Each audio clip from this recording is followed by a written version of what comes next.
Hey family, welcome back to Quiet Truths Stories. If you've accepted Christ, but you're still asking, what exactly is sin? Why do I feel so guilty? Am I doomed to keep messing up? You're not alone. Many young believers and even older ones struggle with this. But today, we're diving into what the Bible really says about sin, not to make you feel bad, but to set you free. Because sin doesn't have to define you anymore. Let's jump in.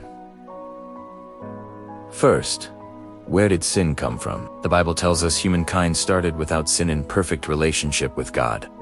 But in the Garden of Eden, like we talked about in the last video, Adam and Eve disobeyed by eating the forbidden fruit. That act broke everything. Romans 5 verses 12 says, "Wherefore, as by one man sin entered into the world, and death by sin. And so death passed upon all men, for that all have sinned." Sin originated from Satan, but it entered humanity through Adam. It contaminated our souls and stole our true identity. Now, what is sin? In the New Testament Greek, it's hamartia, literally missing the mark, like shooting an arrow and falling short of the target. Romans 3:23.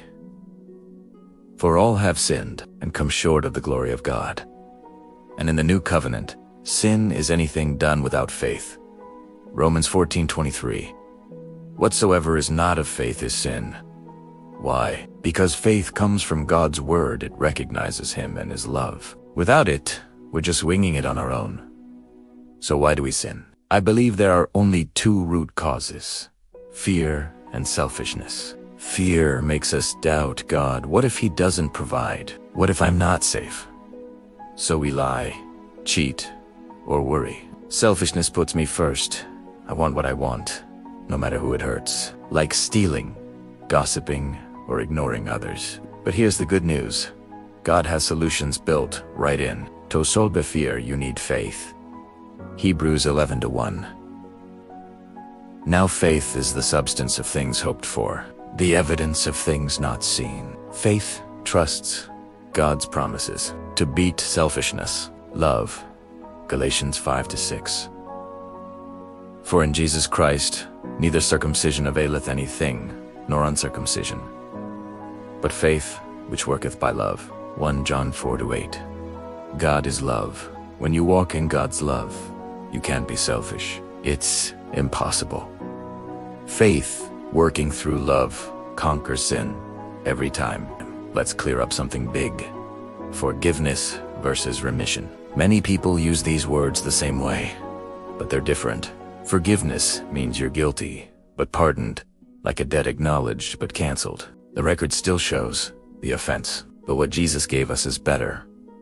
Remission. Remission wipes it out completely as if it never happened. You're justified, declared not guilty. Ephesians 2:15.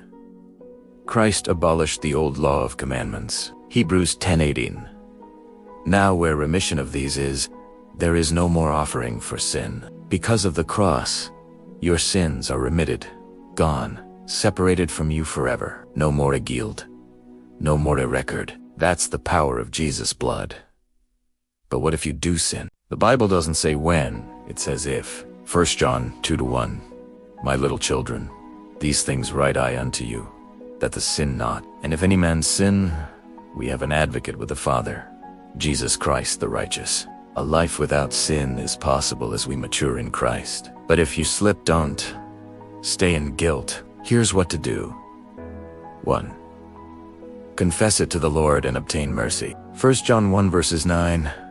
If we confess our sins, he is faithful and just to forgive us our sins and to cleanse us from all unrighteousness. 2. By faith, believe you've received it. Don't confess the same sin over and over. That's not faith. 3. Pray to the Holy Spirit for help in that weak area. He empowers you to overcome. 4. Thank him and move on. No more sin consciousness. Walk in love and faith. Remember, babies crawl before they walk. God expects growth, but he's patient. So, sin is missing the mark. Anything not rooted in faith and love, but it doesn't define you.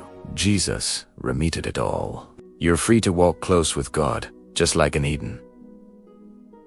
If this cleared up some confusion for you, hit that like button, it helps spread the truth. Subscribe and turn on notifications for more answers to real faith questions. Comment below. What's one thing about sin that's been confusing you? We'll tackle it together. Let's pray. Father, thank you for remitting our sins through Jesus. Help us walk in faith and love today.